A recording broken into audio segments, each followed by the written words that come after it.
नमस्कार दोस्तों, गार्गी क्लासेस पर आपका स्वागत है। डेट आज की 9 जून 2021 और देख लेते हैं इंडियन एक्सप्रेस के इंपॉर्टेंट आर्टिकल्स जो अभी हम एडिटोरियल और आइडिया पेज से डिस्कस करेंगे। वीडियो को स्टार्ट करने से पहले एक छोटी सी चीज़ जो कि मैं रिपीटेडली नहीं बोलता हूँ कि टॉपिक्स का जीएस पेपर में किसके साथ में एसोसिएशन आप कर सकते हो, किसके साथ लिंक कर सकते हो, वो डिटेल डिस्क्रिप्शन बॉक्स में गिवन होती है। ठीक है, जो भी हम डिटेल में टॉपिक डिस्कस कर रहे हैं उसके बारे में तो मैं टॉपिक भी स्पेसिफाई करने की कोशिश करता हूँ कि किस टॉपिक से आप पर्टिकुलरली लिंक कर पाओगे। और अगर जैसे कि हमने समरी ली है लास्ट में, ठीक है, तो उन आर्टिकल्स के बारे में ये बता दिया जाता है कि कौन से पेपर में आप उनको यूज़ कर सकते हो। ठीक है, बाकी देखो ओवरऑल ये जो डेटा है या फिर जो भी हम डिस्कशन करते हैं इसको ऐसे में तो आप यूज़ कर ही सकते हो, है ना। तो ऐसे में आप देखोगे जो भी जनरल स्टडीज़ के पेपर हैं जिनके साथ लिंकिंग करनी हो आपको, तो डिस्क्रिप्शन बॉक्स पहले देख लिया करो हमेशा से। ठीक है, तो चलिए देख लेते हैं आर्टिकल्स। देखो फर्स्ट आर्टिकल हम डिस्कस करेंगे विदाउट प्रिजुडाइस। इस आर्टिकल में देखेंगे मद्रास हाईकोर्ट के द्वारा अभी एक मैसेज अपनी तरफ से एक डायरेक्शन डिक्लेयर की गई है कि भाई जो LGBTQIA+ कम्युनिटी, मतलब जो होमोसेक्सुअलिटी वाली जो कम्युनिटी है, उनके अगेंस्ट में डिस्क्रिमिनेशन नहीं होना चाहिए किसी भी केस को लेकर के। जानेंगे मुद्दा क्या है और क्या डायरेक्शन दिया और क्या इसके पीछे बेस है हाईकोर्ट के पास में।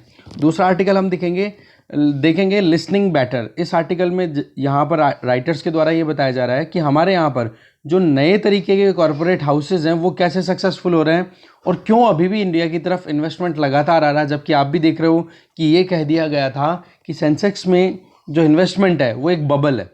पर यहाँ पर जो कॉरपोरेट कल्चर जो चल पड़ी है उसके पीछे वजह क्या है, 6 पॉइंट्स हैं मेन, वो हमारे कहीं ना कहीं काम आएंगे। आंसर राइटिंग में बताऊंगा मैं आपको, डिस्क्रिप्शन बॉक्स में आप जरूर देख लेना एक बार।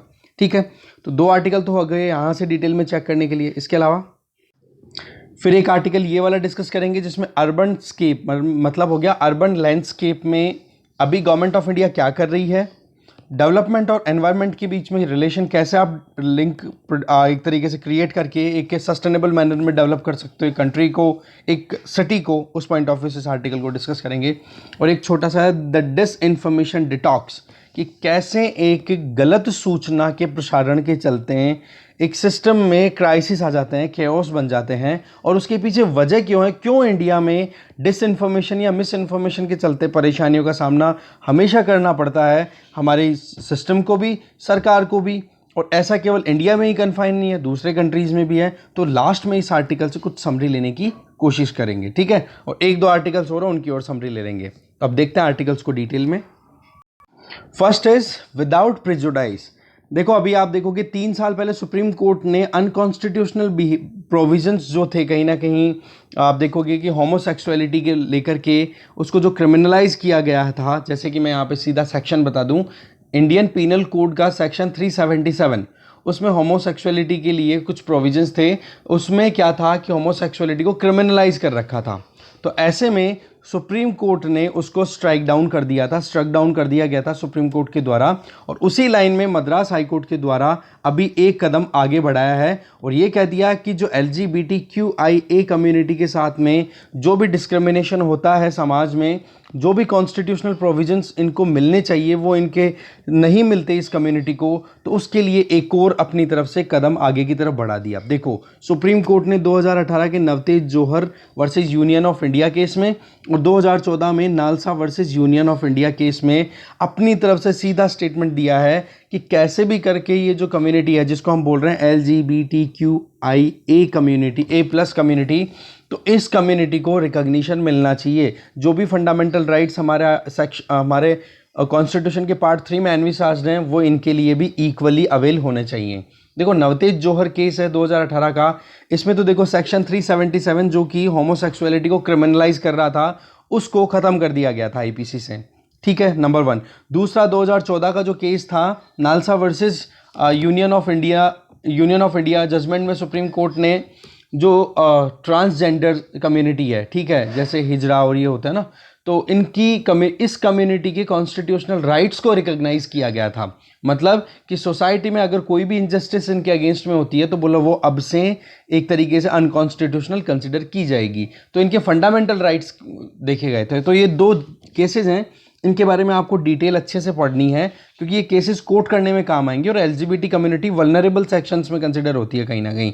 तो ऐसे में इनके बारे में हमें पता थोड़ा और ज़्यादा होना चाहिए, और Indian society point of view से पेपर 1 में भी आप इसको लिंक कर पाओगे। ठीक है, तो ऐसे में अभी मद्रास हाई कोर्ट ने एक लाइन और खींच दी है कि आप ये जो ड्यूबियस प्रैक्टिसेस करते हो, संदिग्ध कार्रवाई जो करते हो इस पर्टिकुलर कम्युनिटी के अगेंस्ट में, वो गलत है। देखो, एक तो क्या होता है कि हमारे समाज में हम सेक्सुअल ओरिएंटेशन पे ज़्यादा विश्वास करते हैं, जिसको सिस जेंडर मतलब इधर मेल और फीमेल पे हम ज़्यादा विश्वास करते हैं।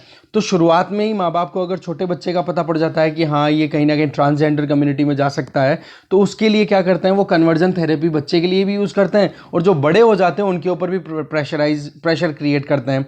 तो ऐसे में ये जो प्रीवियस 2 केसेस हैं, इसमें ये कहा था कि सेक्सुअल ओरिएंटेशन एक तो फिजिकल होता है, एक साइकोलॉजिकल होता है। आप फिजिकल को चेंज कर दोगे, जब वो साइकोलॉजिकल जो सेक्सुअल ओरिएंटेशन है उसको आप कैसे चेंज करोगे? तो इन चीज़ों को ध्यान में रख करके इस कम्युनिटी LGBTQIA+ कम्युनिटी को इनके राइट्स दिए गए सुप्रीम कोर्ट के प्रीवियस जजमेंट्स के बेसिस पे। और उसी लाइन में एक लाइन खींच दी गई है अभी एन आनंद वेंकटेश, जो कि जज रहे अभी मद्रास हाई कोर्ट की जो वर्डिक्ट थी उसमें। देखो हुआ क्या था इसमें कि लेस्बियन कम्युनिटी से बिलोंग करने वाले एक कपल, ठीक है, दोनों लड़कियां मदुरई से चली जाती हैं चेन्नई। चेन्नई जाने के बाद में उनके अगेंस्ट में पुलिस हरासमेंट बहुत ज़्यादा होने लग जाता है। वजह कि इनके माता पिता ने केस दायर करा दिया, FIR लॉन्च करा दी कि हमारी बच्चियां हैं वो गायब हैं। तो ऐसी परिस्थितियों में फिर पुलिस ने जब चेक किया तो वो चेन्नई में मिली, तो फिर उनको फिर पकड़ा गया, और फिर माता पिता के कहने के चलते पुलिस ने उनको बहुत ज़्यादा हरस किया। तो ऐसे में फिर वो अपने फंडामेंटल राइट्स को और अपने खुद की ह्यूमन राइट्स को प्रोटेक्ट करने के लिए पहुंच गई मद्रास हाई कोर्ट में, और फिर वहाँ पर ये जजमेंट पूरा फिर निकल के आता है कि एक तो कन्वर्जन थेरेपी को परमानेंटली बैन करने की बात कही है कि वहाँ पर बिल्कुल भी अलाउड नहीं होगा। इसके अलावा चाहे स्कूल एजुकेशन, जब छोटा बच्चा एक अपनी एजुकेशन शुरू करता है, वहाँ से लेकर जैसे आंगनवाड़ी हो गई या शॉर्ट स्टे होम्स होते हैं बच्चों के लिए, शेल्टर्स हो गए, तो ऐसे में आप देखो कि शुरुआत से लेकर के और टॉप लेवल तक, जिसमें आप चाहे टीचर्स की बात करो, प्रिजन ऑफिशियल्स की बात करो, जजेस की बात करो, या ऑल सेक्शन ऑफ सोसाइटी, सबको आप सेंसिटाइज करो, सबको एक तरीके से अवेयर करो कि इस कम्युनिटी के साथ में अब डिस्क्रिमिनेशन नहीं होना चाहिए। ऐसा स्टेटमेंट दिया गया जस्टिस एन आनंद वेंकटेश के द्वारा। तो ये चीज़ थी, कल हमने न्यूज़ में भी देखी थी, फ्रंट पेज पे ये न्यूज़ भी थी। ठीक है, तो इसी चीज़ को आप देखो, ये गाइडलाइंस सीधा क्या कह रही हैं कि एक हॉलिस्टिकली उनको रिकॉग्निशन मिलना चाहिए। ठीक है, आप चाहे वॉशरूम्स की बात करो तो बोलो जेंडर न्यूट्रल बनाओ, मेल फीमेल बना रहे हो तो आपको एक और प्रोविज़न, या फिर आप ऐसे रखो रेस्ट हाउसेज हैं वो भी जेंडर न्यूट्रल होने चाहिए, वहाँ पर आराम से ये ट्रांसजेंडर्स हैं या फिर जो भी LGBTQIA+ कम्युनिटी के जो लोग हैं वो जाकर के आसानी से अपना रेस्ट आराम से कर सकें। ठीक है, तो इस कम्युनिटी को देखो वैसे हमेशा से एक्सक्लूजन का सामना करता रहना पड़ा है, तो ऐसी परिस्थितियों में कहीं ना कहीं ये गाइडलाइंस बहुत इंपॉर्टेंट है, और ये चीज़ शुरू होनी मद्रास से एक अपने आप में इंपॉर्टेंट इवेंट है।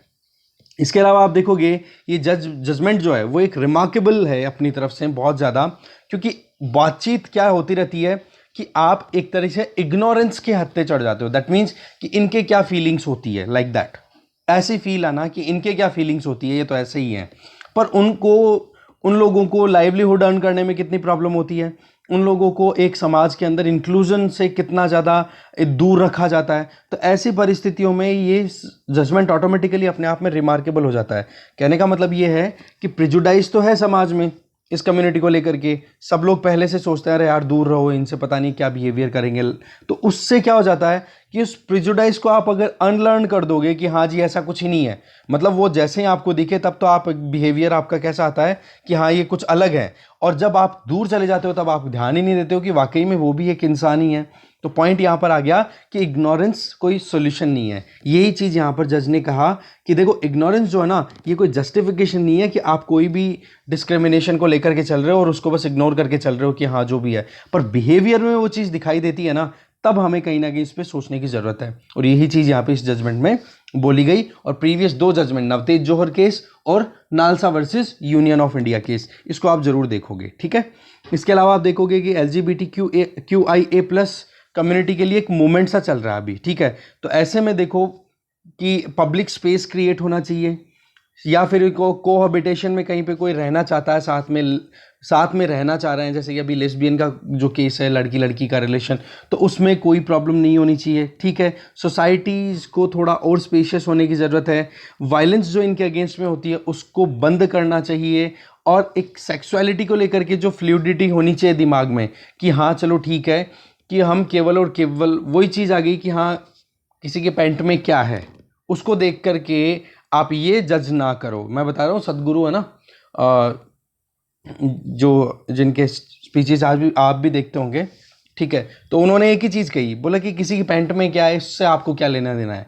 इंसान जो है वो ह्यूमन बीइंग जो है आपके सामने, उससे कैसे आप ट्रांजैक्ट कर रहे हो, बातचीत कैसे कर रहे हो, उसका बिहेवियर कैसा है, तो वो चीज़ आपको समझने की ज़रूरत है। कहने का मतलब सेक्सुअल ओरिएंटेशन की बजाय अगर हम सही तरीके से ह्यूमन डिफरेंसेस को अगर टैकल करते हैं तो वो ज़्यादा अच्छा रहेगा। और मद्रास हाई कोर्ट ने इसी दिशा में बहुत सही कदम उठाए हैं, और हमें कहीं ना कहीं सेक्सुअल माइनॉरिटीज़ के प्रोटेक्शन की ध्यान रखने की ज़रूरत है। तो ये सेक्शन वल्नरेबल सेक्शंस में कंसिडर होते हैं, ठीक है। तो वही चीज़ है, सोसाइटी को भी चेंज होने की ज़रूरत है, इंक्लूसिव होने की ज़रूरत है, और आने वाला टाइम और देखते हैं कितना क्या रहता है। आगे चलते हैं। Next is listening better. Article को लिखा है मनीष सबरवाल और गोपाल जैन, ये दोनों इकोनॉमिस्ट हैं, एसोसिएटेड हैं अलग अलग कंपनीज के साथ में। तो एक एनेक्डोट से शुरुआत करते हैं। बोले जॉर्ज फर्नांडिस, ठीक है, ये एंग्लो इंडियन कम्युनिटी से बिलोंग करते थे, और इनका नॉमिनेशन होया हुआ है लोकसभा के अंदर प्रेसिडेंट के द्वारा। आप पढ़ते हो ना, तो ये थोड़ा सा लिंक वहाँ से देख लेना।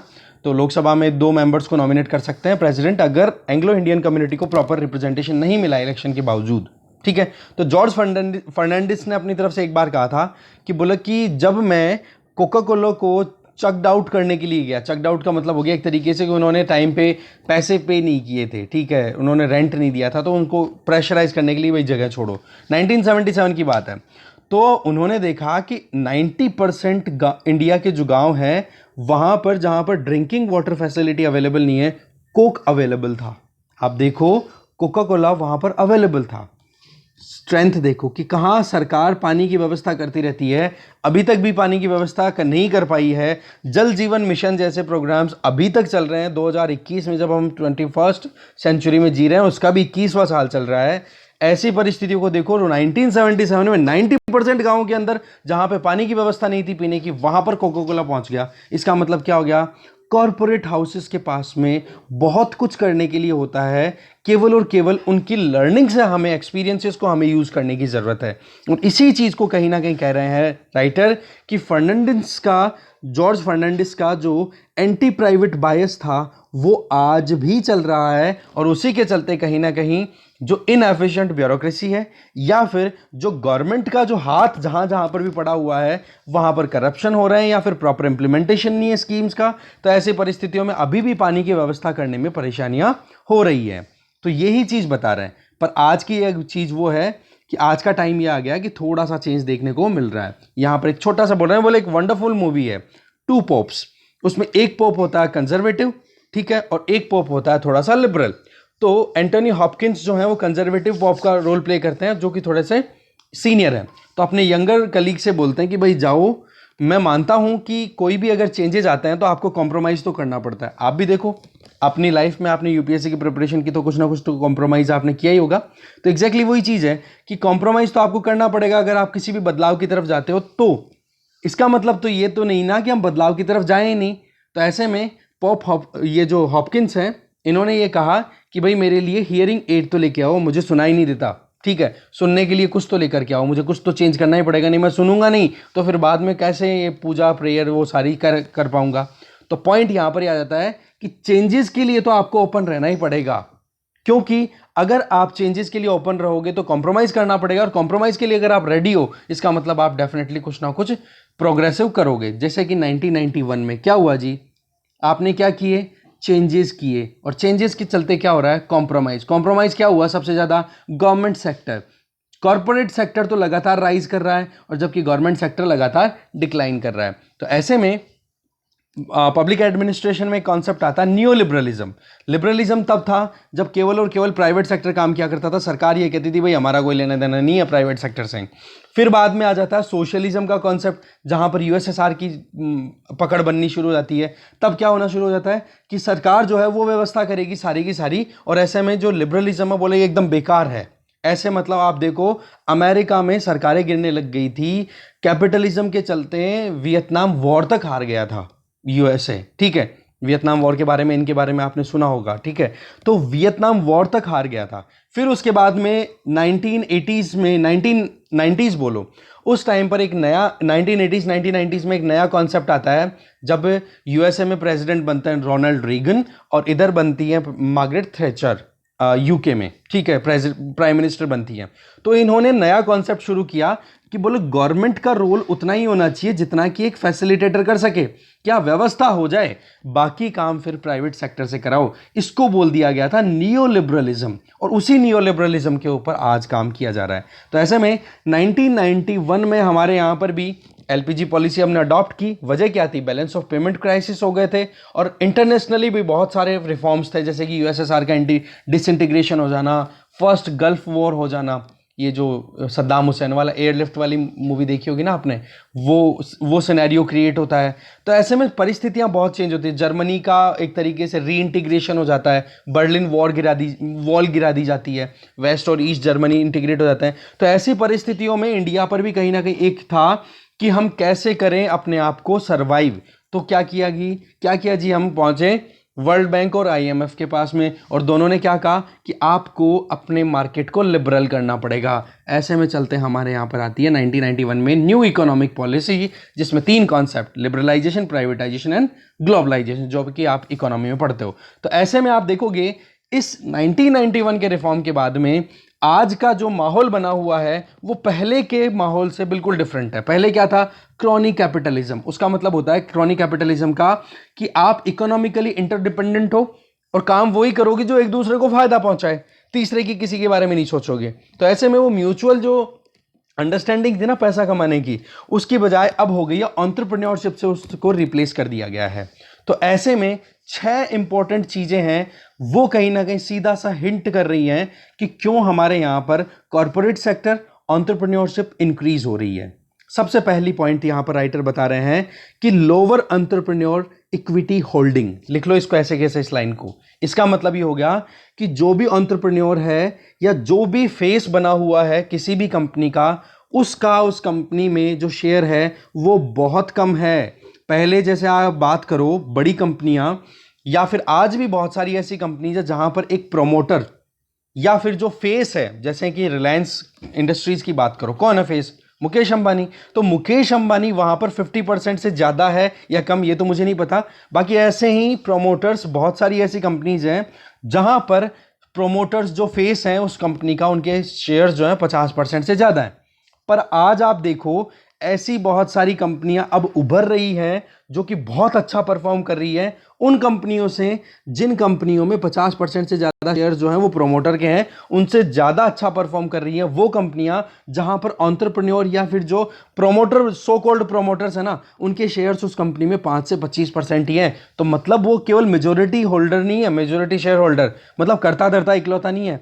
इसका एग्जाम्पल देखो, फ्लिपकार्ट, ओला, पेटीएम, इनमोबी, ऐसे बहुत सारे एग्जाम्पल्स हैं। और आप देखो वर्ल्ड के सबसे ज्यादा रिच लोगों में से कंसिडर होने वाले इंडिविजुअल्स जैसे कि जेफ बेजोस, वो अमेजोन में केवल 14% शेयर्स रखते हैं अपने पास में। जैकमा अलीबाबा में केवल 9%। ऐसे रीड हेस्टिंग ये 4% रखते हैं नेटफ्लिक्स में, जो कि फेस बने हुए हैं इन कंपनीज के। तो आप देखो कि कहीं ना कहीं डेमोक्रेसी आपको होती हुई दिखाई, डेमोक्रेटिक मैनर में काम कर रही है कि नहीं। मतलब लोग जो हैं वो कन्वेंशनल विजडम से थोड़ा चेंज, अपने आप को दूर लेकर के जा रहे हैं। अब कंपनीज में गवर्नेंस जो है वो इंप्रूव हो रही है, वहां पर अलग अलग शेयर होल्डर्स का अपना अपना रोल है।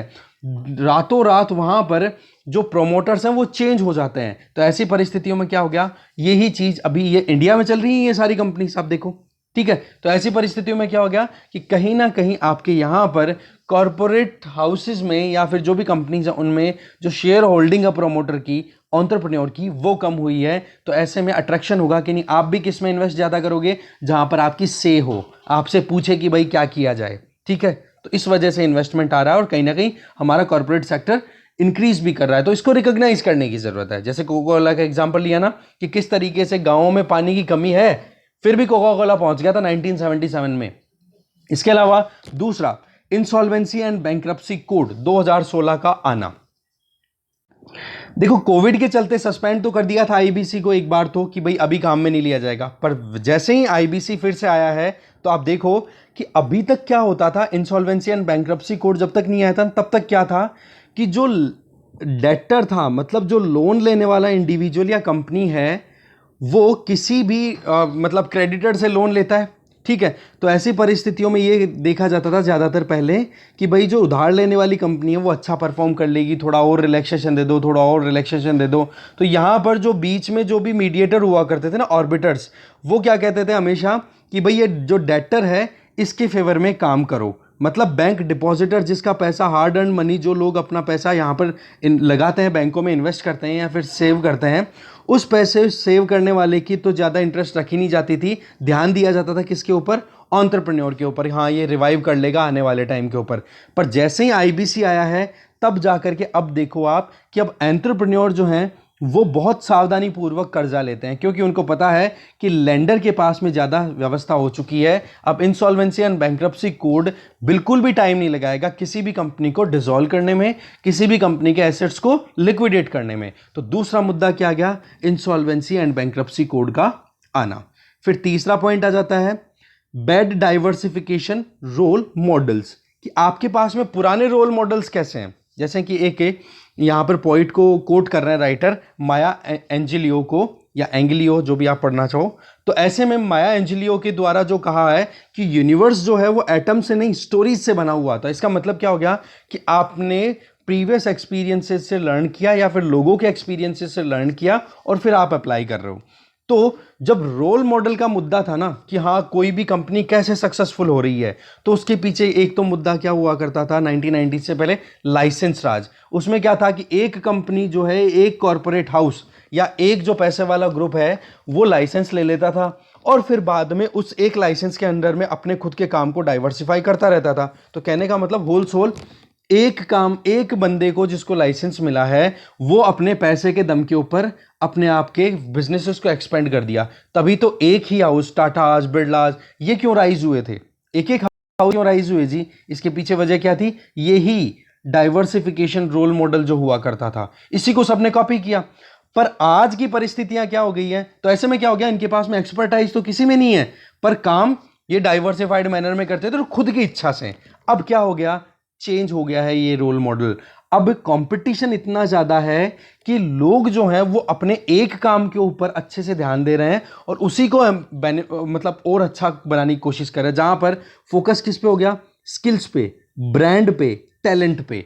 अब ये जहां पर ये तीनों चीजें मिल जाएंगी वहां पर प्रोडक्ट क्वालिटी अच्छी होगी, सर्विसेज अच्छी मिलेंगी, और जो यूजर्स हैं, जो या वहां पर कस्टमर्स हैं, उनके बेसिस के ऊपर फिर ये अपनी सर्विसेज को डाइवर्सिफाई कर रहे हैं। तो कहने का मतलब क्या हो गया कि अप डाउन अप्रोच की बजाय अब क्या हो गया, बॉटम अप अप्रोच, कि आप पहले कंज्यूमर की देखते हो कि उसको क्या कंफर्टेबल लग रहा है, उसके हिसाब से फिर अपनी जरूरतों को चेंज कर रहे हो। इसका मतलब पहले का जो बैड डाइवर्सिफिकेशन मॉडल था उसको आपने चेंज कर दिया। तीसरा पॉइंट हो गया। Fourth point, good partitioning role model. अभी क्या है, कैसा रोल मॉडल बन गया कि यहां पर तीन डिस्टिंक्ट रोल मिलते हैं एक एंटरप्रेन्योर को, ठीक है। Good partitioning role model. तो आज के रोल मॉडल में आपको एक चीज और क्या दिखने को मिले, पार्टीशन। पार्टीशन का मतलब कि जो रिस्पॉन्सिबिलिटी है वो अलग अलग लोगों को दे दी गई। पहले तो क्या था जी कि एंटरप्रेन्योर कौन है, जिसने सबसे ज्यादा पैसा इन्वेस्ट किया, वही, जैसे टाटा, बिरला जी जो हुआ करते थे उस टाइम पे। तो उनके चलते आप देखोगे तो एंटरप्रेन्योर जो है वो कहीं ना कहीं एक बंदा ही शेयर होल्डर भी होता था, क्योंकि 50% से ज़्यादा स्टेक्स थे उसके इन्वेस्टमेंट में। दूसरा, बोर्ड के डायरेक्टर का तौर के ऊपर भी काम करता था, बोर्ड डायरेक्टर में बोर्ड मीटिंग में बैठता, और चीफ एग्जीक्यूटिव ऑफिसर वो भी बनता। तो ऐसे में ट्रेडिशनल थिंकिंग में क्या था, सारी की सारी चीज़ें क्या थी, परमानेंट, गारंटीड थी कि हाँ जी आपके शेयर 50% से ज़्यादा है कंपनी में तो आपके हाथ में सब कुछ है, परमानेंट हुआ करते थे वो लोग। और कहीं ना कहीं उनके हाथ में ये तीनों पावर हुआ करती थी, तो उनकी अथॉरिटी को कोई चैलेंज ही नहीं करता। आज की परिस्थिति चेंज हो गई है, जैसे कि Marico, Britannia, Dabur, Asian paints, Pidilite, ये ऐसी कंपनीज है जहां पर डायरेक्टर बोर्ड मीटिंग्स में दूसरे डायरेक्टर्स बैठते हैं, सीईओ कोई और है, और शेयर होल्डर्स भी सब अपने अपने बहुत इंपॉर्टेंट रोल प्ले करते हैं। तो ऐसे में डिफरेंस आपने ला दिया, पार्टीशन जो ला दिया ना रोल का, तो ऐसे में क्या हो गया, एक और डेमोक्रेटिक मैनर में काम होना शुरू हो गया। जो लोग जितना इन्वेस्ट करते हैं उसके अकॉर्डिंग उनका से होने लग गया। एक बंदे की वहां पर पूरी पकड़ नहीं है, तो क्या हो गया जी, ज़्यादा से ज़्यादा फोस्टर होने के चांसेस हैं, ज़्यादा से ज़्यादा गेन करने के चांसेस हैं। ठीक है, तो 4 पॉइंट हो गए।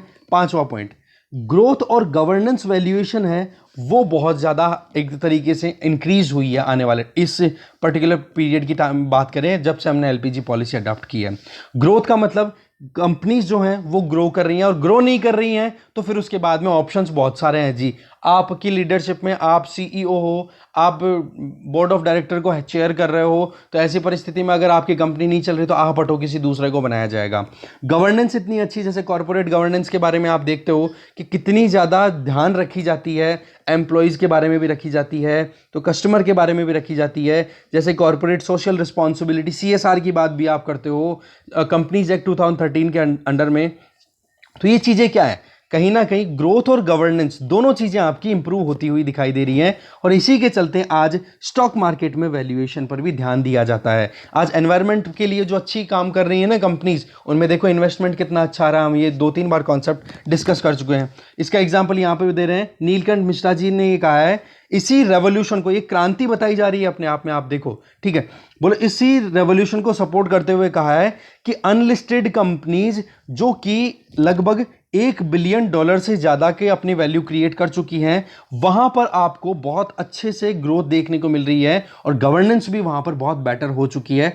जबकि जो लिस्टेड कंपनीज है उनके कंपैरिजन में उनका वैल्यूएशन कुछ कम नहीं है।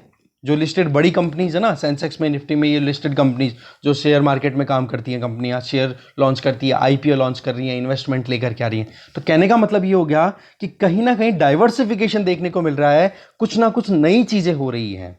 ठीक है, इसके अलावा आप देखोगे कि अभी जितना भी कैपिटल अलोकेशन की बात करोगे या फिर कोई भी एग्जीक्यूशन को लेकर के अगर कोई कदम उठाने की बात की जाए, उसमें भी आपको चेंजेस दिख रहे हैं, और एक वर्चुअस साइकिल सा चल पड़ा है कि जहां पर आप एक तरफ से जो गवर्नेंस पॉइंट ऑफ व्यू से देखा था, सरकार ने अपनी तरफ से कॉर्पोरेट हाउसेस को या फिर जो भी प्राइवेट सेक्टर है उसको अवेल या एक तरीके से कॉपरेट करने की कोशिश की है, तो दूसरी तरफ इन प्राइवेट हाउसेस की तरफ से जो परफॉर्मेंस है वो भी आ रही है।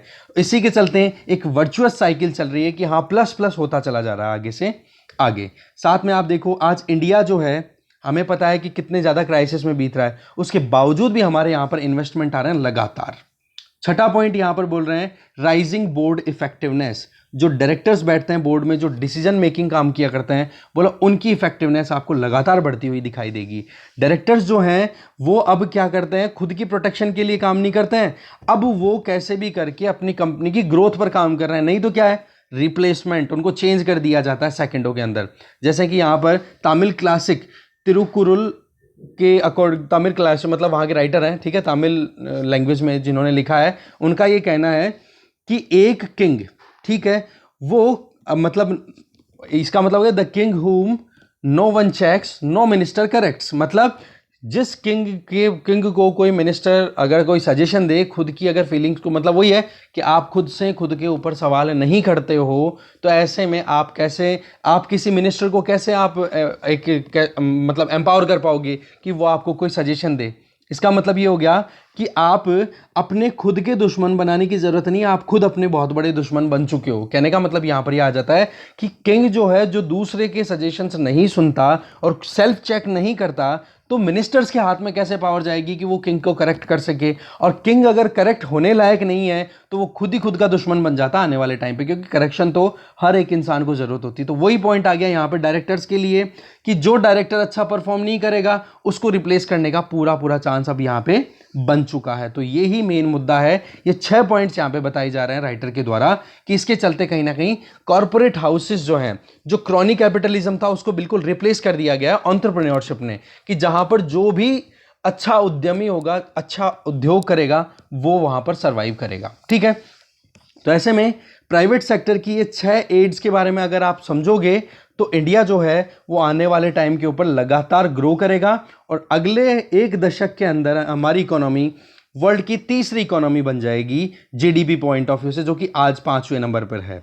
इसी तरीके से अगर हम देखें, कोविड ने देखो हमें पता ही है कि कितना ज़्यादा परेशान किया है, पर फिर भी अगर देखें तो पर कैपिटा जीडीपी के पॉइंट ऑफ व्यू से देखें तो इंडिया 142nd रैंक पे अभी चल रहा है पर कैपिटा जीडीपी। मतलब जीडीपी को आप पॉपुलेशन से डिवाइड कर दो तो वो हो जाएगा पर कैपिटा जीडीपी। उसके कंपैरिजन में हम टॉप 50 में पहुंचने का मादा रखते हैं। तो देखो सबसे इंपॉर्टेंट चीज़, हियरिंग एड्स आप लो, चेंजेस आएंगे, कॉम्प्रोमाइज आपको करना पड़ेगा, और सिविल सर्विसेज में जो भी इनएफिशिएंसीज हैं उनको हमें ठीक करना पड़ेगा, क्योंकि कहीं ना कहीं एग्जीक्यूशन डेफिसिट वहां पर बहुत ज्यादा है। वजह रेड टेपिज्म, आप भी जानते हो, लाल फीताशाही। ये क्यों? क्योंकि फाइल के ऊपर फाइल बनती चली जाती है और उनको एक लाल फीते से बांधते चले जाते हो। तो पॉइंट क्या आ जाता है कि अब सूट बूट की सरकार की जरूरत नहीं है, पॉइंट है यहां पर एक फैसिलिटेटर की तरह काम किया जाए। नहीं तो आपको पता ही है कि कोका कोला की तरह अगर वाकई में आपको काम करना है तो इसके लिए हमें कॉर्पोरेट हाउसेस को, या फिर जो एम्प्लॉयमेंट जनरेशन हो, स्किल जनरेशन हो, वो सारी चीज़ें जो करनी है उसके लिए हमें इनके लिए स्पेस क्रिएट करने की ज़रूरत है। तो ये कुछ सजेशंस थे कि कैसे हम हमारी इकोनॉमी के लिए आप आगे सोच सकते हो, सजेशन भी हैं, और कैसे हमारी इकोनॉमी में इन्वेस्टमेंट आ रहा है। अगर इंटरव्यू में क्वेश्चन करे तो आपके पास में 6 पॉइंट्स भी हैं, और अगर आपसे कोई पूछे कि और क्या करना चाहिए तो ये सजेशन के तौर पे भी दे सकते हो, राइट। तो आगे चलते हैं आप। नेक्स्ट आर्टिकल है अ ग्रीनर अर्बन स्केप। ये आर्टिकल लिखा है हरदीप एस पुरी के द्वारा। ये मिनिस्टर ऑफ अर्बन अफेयर्स के हैं, मिनिस्टर ऑफ अर्बन अफेयर हैं। तो देखो 1974 से लेके अब तक अगर देखा जाए तो हर साल 5 जून को हम वर्ल्ड एनवायरनमेंट डे के तौर पे सेलिब्रेट करते हैं या ऑब्जर्व करते हैं, जिसमें हर एक इंडिविजुअल और हर एक कम्युनिटी और हर एक देश के ऊपर ये जिम्मेदारी है कि वो प्लेनेट को सस्टेनेबल बनाए। सस्टेनेबल का मतलब हो गया कि आप अपनी नीड्स को पूरा करें without compromising future generations aspirations, ठीक है। तो ऐसे में वर्ल्ड एनवायरनमेंट डे को हम इसीलिए ऑब्जर्व करते हैं, और इसी चीज़ में यूनाइटेड नेशन ने भी अपनी तरफ से डिकेड ऑन इकोसिस्टम रिस्टोरेशन के तौर पे अभी 2021 से 2030 को रिकॉग्नाइज किया है। तो ये भी आप लिख लो, ठीक है। 2021 से लेके 2030 तक का जो डिकेड अभी चल रहा है, तो इसको यूनाइटेड नेशन के द्वारा क्या डिक्लेयर किया? डिकेड ऑन इकोसिस्टम रिस्टोरेशन, ये आप लिख लोगे। तो ऐसी परिस्थितियों में इन चीज़ों को देखें, कोविड का क्राइसिस एक तरफ चल रहा है, क्लाइमेट चेंज का जो थ्रेट है वो लगातार बढ़ता चला जा रहा है। तो ऐसी परिस्थितियों में इकोसिस्टम से ज़्यादा इंपॉर्टेंट कुछ रह नहीं जाता। देखो हमें कभी भी डेवलपमेंट और एनवायरनमेंट को बिल्कुल सेपरेटली नहीं देखना चाहिए, क्योंकि आज अगर एनवायरनमेंट को कॉम्प्रोमाइज़ करके आप अपने आप को डेवलप करोगे तो आने वाले टाइम पे वही एनवायरनमेंट आपके डेवलपमेंट को डिस्ट्रॉय कर देगा। इसका बेस्ट एग्जांपल है फ्लड्स, ठीक है, कि आपने वेस्टर्न घाट के फ्रेजाइल इकोसिस्टम को बिल्कुल कॉम्प्रोमाइज किया और वहां पर डेवलपमेंटल एक्टिविटीज कर रहे हो। तो केरला में फिर क्या आती है? मॉनसून के टाइम पे हर 3 साल से लगातार फ्लड्स आ रही हैं। क्या हो रहा है जी? वो सारा डेवलपमेंट डिस्ट्रॉय हो रहा है। तो इसी चीज को ध्यान में हमें रखने की जरूरत है। एक बैलेंस होना चाहिए एनवायरनमेंट और डेवलपमेंट के बीच में, और इस डेलिकेटेड बैलेंस को ही बनाने के लिए यूनाइटेड नेशन ने 2015 में, सितंबर 2015 में सस्टेनेबल डेवलपमेंट गोल्स फिक्स किए, जो कि 17 सस्टेनेबल डेवलपमेंट गोल्स हैं, जिनमें 169 टारगेट्स हैं और जिनको अचीव करना है 2030 तक। हर एक कंट्री के अपने अपने टारगेट हैं उनको अचीव करने के, और उन गोल्स में एक तरीके से फिक्सिंग कर दी गई है। अब आपके लिए टास्क ये है कि सस्टेनेबल डेवलपमेंट गोल्स कौन से हैं, क्योंकि जब कभी भी आप लिखो ना कोई आंसर में तो आपको लगे ना कि हाँ सस्टेनेबल डेवलपमेंट गोल 1 2 3 4 5 6 किसी से भी आप एसोसिएट कर रहे हो उस आंसर में टॉपिक को, तो वो ज़रूर लिखना आप कि भारत सरकार के द्वारा अगर ये किया जा रहा है तो United nation development sustainable development goal से ये कहीं ना कहीं कोरिलेट कर रहा है। या फिर आप सजेस्ट कर सकते हो कि सस्टेनेबल डेवलपमेंट गोल के तहत हंगर को ख़त्म करना है, इरेडिकेट करना है, तो उसके लिए हमें काम करना चाहिए। तो वो वैल्यू एडिशन हो जाता है उसमें, ठीक है। तो थोड़ा सा ये चीज़ आप देखोगे, वो 17 गोल्स और उनके जो टारगेट्स हैं वो अगर देख सको, ठीक नहीं, गोल तो आप रट ही लो उनको, 17 एज इट इज़ रट लो उनको, तो रटना पड़ेगा आपको, ठीक है। तो सस्टेनेबल डेवलपमेंट गोल्स में क्या है कि कहीं ना कहीं आपको सस्टेनेबल मैनर में काम करना है, जिससे कि फ्यूचर जनरेशंस परेशान ना हो। तो इसी के लिए 2030 का ये टारगेट है, और टारगेट में एजेंडा क्या है जी? लीव नो वन बिहाइंड, किसी को भी पीछे नहीं छोड़ना। आज के टाइम पर अगर आप वल्नरेबल सेक्शंस, गरीबों की बात करो, वुमेन की बात करो, बच्चों की बात करो, बूढ़ों की बात करो, गरीब देशों की बात करो, किसी को भी पीछे नहीं छोड़ना, सबको साथ लेकर के जाना है। गांधी जी की जो फिलॉसफी है ना, सर्वोदय, कि सबका उद्धार होना चाहिए, तो उसके लिए सरकार ने अभी क्या चला रखा है? अंत्योदय, कि जो लाइन में सबसे पीछे खड़ा है ना उसका भी वेलफेयर इंश्योर हो। तभी तो आप देखते हो ना प्रधानमंत्री गरीब कल्याण अन्न योजना, इस तरीके की स्कीम, फूड सिक्योरिटी एक्ट कि कम से कम कोई भी भूखा तो ना सोए। ये छोटे छोटे छोटे छोटे टारगेट्स, पहले पेट भरेगा, फिर आप न्यूट्रिशंस पे ध्यान दोगे। वही 5 चीज़ें देखो, रोटी कपड़ा मकान स्वास्थ्य शिक्षा। अगर ये 5 चीज़ें प्रॉपरली पूरी होती है तो इसका मतलब आप धीरे धीरे प्रोग्रेस कर रहे हो, और उसी के ऊपर सरकार की मेन जिम्मेदारी आके टिक जाती है। क्योंकि अब सरकार क्या है, फैसिलिटेटर। अपनी जो सोशलिस्टिक अप्रोचेज हैं सरकार की, समाज के लिए जो काम करने हैं वो तो करने हैं ही, डीपीएसपी में दिया हुआ है सारा हमारे पार्ट 4 में कॉन्स्टिट्यूशन के, वो तो करना है ही। पर हमें और ज्यादा प्रोग्रेस करने के लिए पिछला आर्टिकल हमने देखा है कि कंपनीज की क्या क्या एड्स हैं उन पर भी ध्यान दिया जाए। तो कहने का मतलब ये है कि इंडिया सस्टेनेबल डेवलपमेंट गोल्स के पॉइंट ऑफ व्यू से ऑलरेडी काम कर रहा है।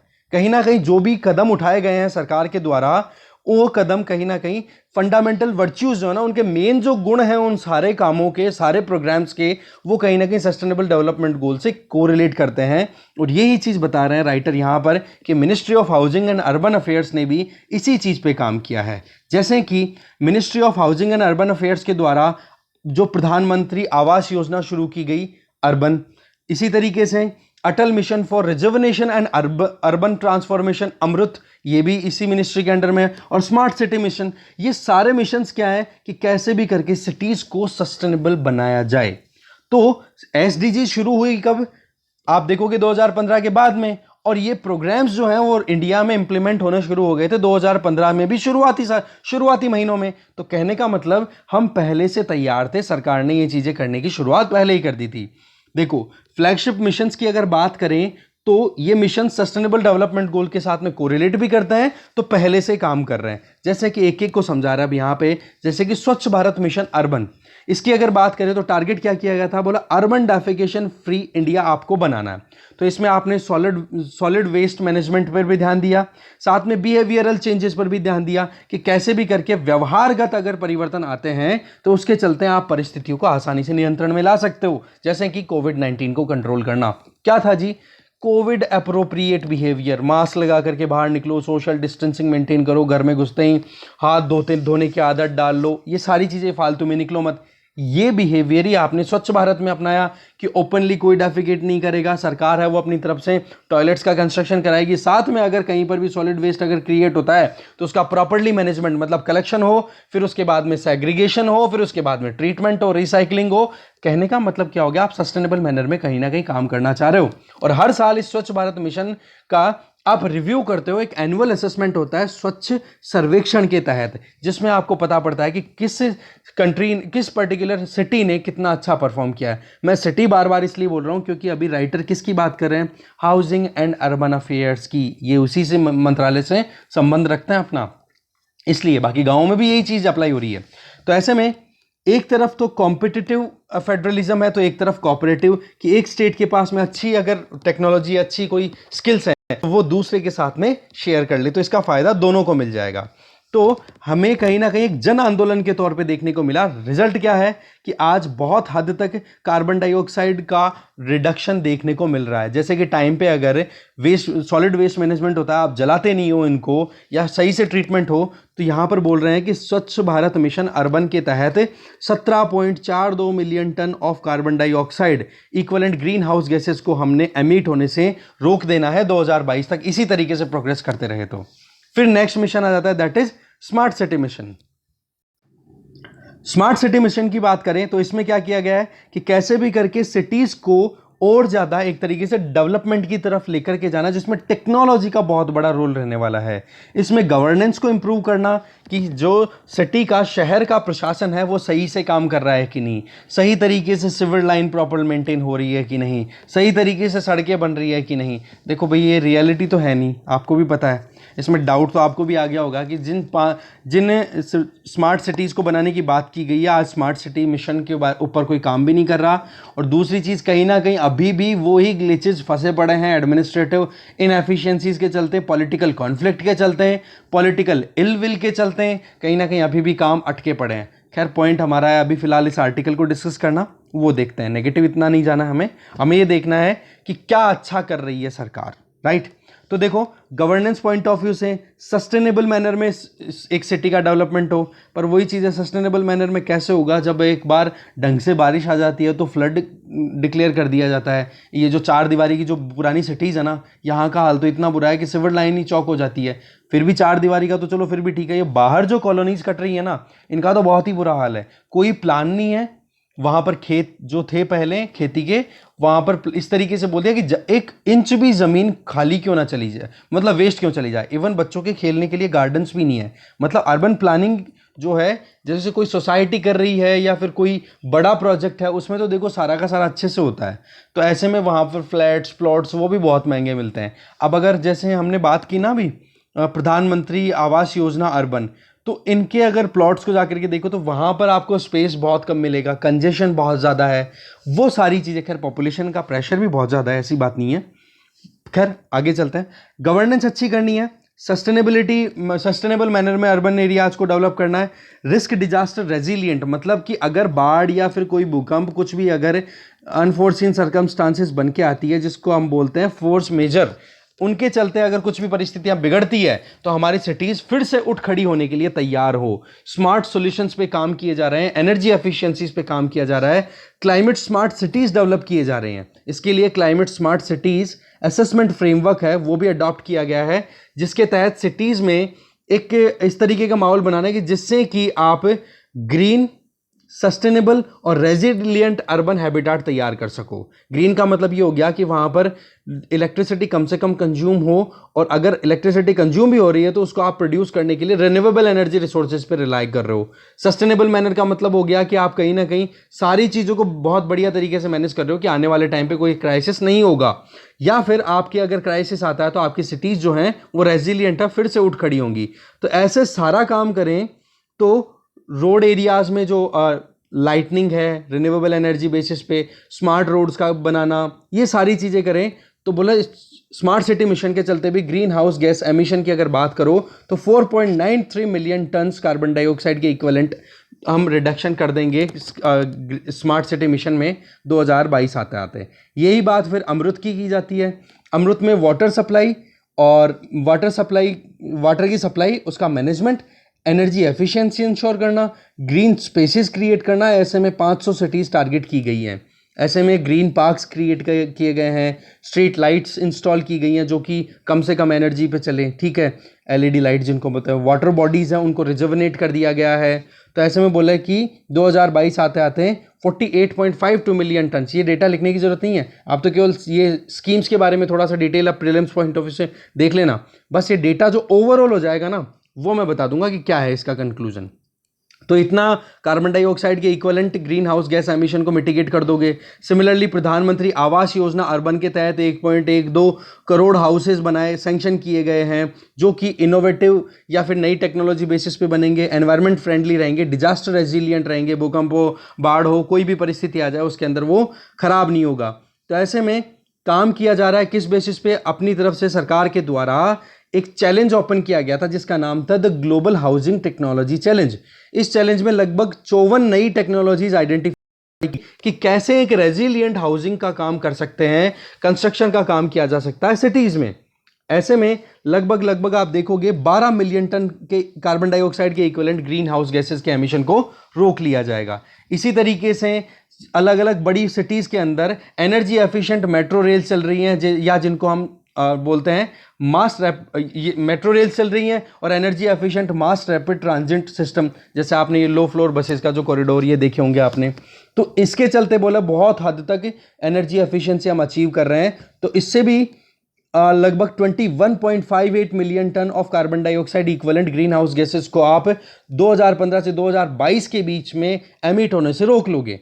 तो ओवरऑल ये जितनी भी ministry of housing and urban affairs के द्वारा स्कीम चलाई जा रही हैं, जिनके बारे में हमने बात की, स्वच्छ भारत मिशन अर्बन की बात की, फिर उसके बाद में स्मार्ट सिटी मिशन की बात की, फिर आपने बात की यहाँ पर अमृत की, फिर आपने बात की यहाँ पर अमृत के बाद में फिर बात आ जाती है हाँ, प्रधानमंत्री आवास योजना की, और फिर ये मेट्रो और ये जो energy efficient mass rapid transit system है, ये सब मिलकर के लगभग 2022 तक आते आते 93 million tons of carbon dioxide emission को मिटिगेट कर देंगे। तो कहने का मतलब ये है कि अर्बन अफेयर्स मिनिस्ट्री जो है वो अपनी तरफ से पूरी कोशिशें कर रही है, सरकार इस चीज़ पर ध्यान दे रही है, और आगे भी हमें इसी लाइन पे प्रोग्रेस करना है। और इंडिया कहीं ना कहीं, आपको मैं थोड़ा नेगेटिव बोल गया उस टाइम पे, थोड़ा करेक्ट कर लेना आप, इंडिया कहीं ना कहीं इस चीज़ के लिए तो हमें वाकई में गवर्नमेंट को क्रेडिट देना ही चाहिए कि G20 कंट्रीज में सबसे अच्छा परफॉर्म अगर क्लाइमेट चेंज को कर्व करने में है या मिटिगेट करने में है, तो इंडिया सबसे अच्छा परफॉर्म कर रहा है, ये आपको पता होना चाहिए।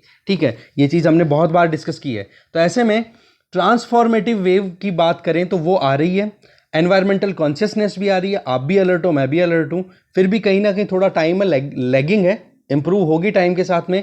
टेक्नोलॉजिकल एडवांसमेंट आ रहा है, हॉलिस्टिक डेवलपमेंट की तरफ हम बढ़ रहे हैं, सस्टेनेबिलिटी एजेंडा बन चुका है कि कैसे भी करके लंबे समय तक टिके ऐसा डेवलपमेंट हमारे यहाँ पर होना चाहिए। सोसाइटी की बात करो, नेचर की बात करो, डेवलपमेंट की बात करो, ये तीनों के तीनों इंट्रिकेटेड है, दैट मीन्स इंटरलिंक्ड है। वो बात ठीक है कि अभी कोविड-19 क्राइसिस के चलते थोड़ी परेशानियां हैं, पर हाँ, टेक्नोलॉजी ने अपनी तरफ से देखो बहुत हद तक सपोर्ट किया है हमारा, और टेक्नोलॉजी का अगर हम डेमोक्रेटाइजेशन करते रहेंगे लगातार, मतलब नई टेक्नोलॉजीज को आने का मौका दिया जाएगा, और सक्सेसफुली अगर एफिशिएंट मैनर में हम आगे बढ़ते हैं तो वो चीज़ और भी ज़्यादा अच्छी रह जाएगी। तो यही है मेन प्रोग्रेसिव ट्रैक की बात करें अगर अर्बन डेवलपमेंट की, तो हमें सस्टेनेबिलिटी को दिमाग में रखना पड़ेगा, डिजास्टर रिस्क रेजिलियंट मैनर में काम करना पड़ेगा कि अगर कोई सेंदई फ्रेमवर्क, कल एक कमेंट भी था अनिल कुमार का, वो मैंने पिन भी किया है, तो कल के उसमें तो सेंदई फ्रेमवर्क को आप जरूर पढ़ लेना एक बार, ठीक है, वो डिजास्टर मैनेजमेंट से रिलेटेड ही है।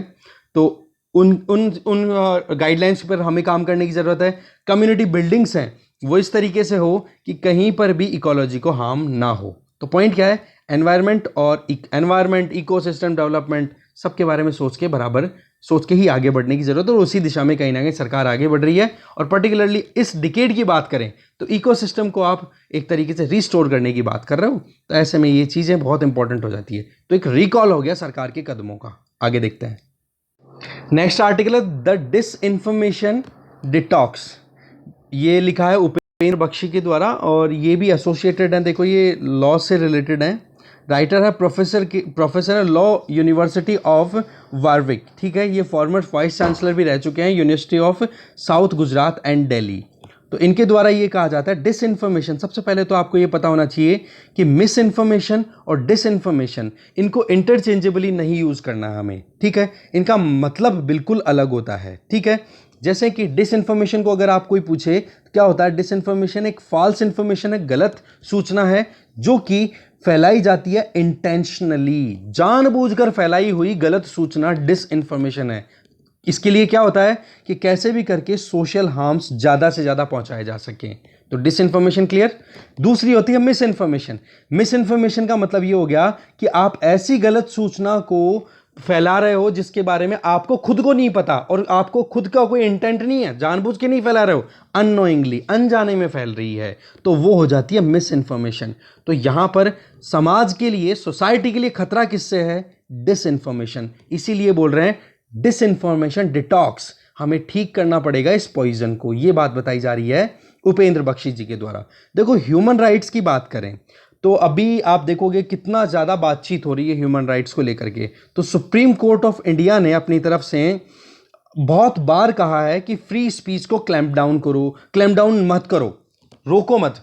Freedom of speech and expression जो है वो एक इंडिविजुअल का फंडामेंटल राइट है आर्टिकल 19 क्लॉज 1 के अंडर में, तो ऐसे में वहां पर आप उसको बैन मत करो। पर होता क्या है, इसी के चलते सुप्रीम कोर्ट ने अपनी वहां पर, सुप्रीम कोर्ट में जब ये सुनवाई चल रही थी, बातचीत हो रही थी, तब United nation human rights council की तरफ से एक स्पेशल रिपोर्ट आती है, स्पेशल रिपोर्टर मतलब एक अपॉइंटी है जिनका नाम है ईरानी खान। तो उन्होंने अपनी तरफ से disinformation and freedom of opinion and expression नाम से एक रिपोर्ट सबमिट की, और उस रिपोर्ट को ही यहां पर समझा रहे हैं राइटर कि कितनी ज़्यादा मुश्किलें हैं। और डिसइंफॉर्मेशन और मिस इन्फॉर्मेशन आपको मिल गई ना, समझ में आ गई ना। अब आप देखो कि फ्रीडम ऑफ ओपिनियन का कुछ लोग कितना ज़्यादा गलत यूज़ करते हैं, जिसके चलते सरकारों को हिलाने का काम किया जाता है, जिसके चलते बहुत ज़्यादा समाज में केओस आ जाते हैं, जिसके चलते एक देखोगे सोशल डिसरप्शन देखने को मिलता है। तो बोले ये परिस्थितियां बहुत ज़्यादा उलझी हुई हो जाती हैं। तो ऐसे में हमें इस डिसइंफॉर्मेशन के पॉइजन को ख़त्म करना पड़ेगा। और ये केवल डेमोक्रेटिक कंट्रीज़ में ही नहीं है, ये आप देखोगे जो अथॉरिटेरियन रिजीम है, रशिया, चाइना, ऐसे कंट्रीज में भी आपको देखने को मिलेगा। देखो सुप्रीम कोर्ट तो बिल्कुल एक ही चीज कहता है कि आप कोर्सिव एक्शन मत लो।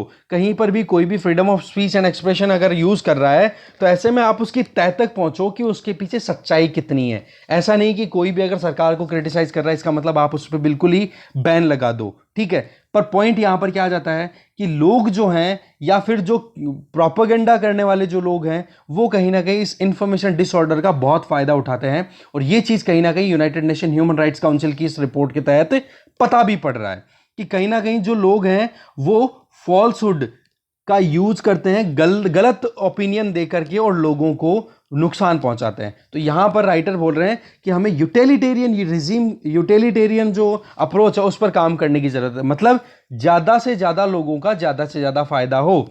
अब यहां पर अगर आप देखो कि डिसइंफॉर्मेशन के फैलाने से 5 लोगों का फायदा हो रहा है और इंफॉर्मेशन अगर सही तरीके से सब लोगों का अवेयरनेस हो जाए तो ऐसे में 10 लोगों को फायदा हो तो आप 10 लोगों वाले काम पर ज्यादा ध्यान दो बजाय कि 5 वालों पे।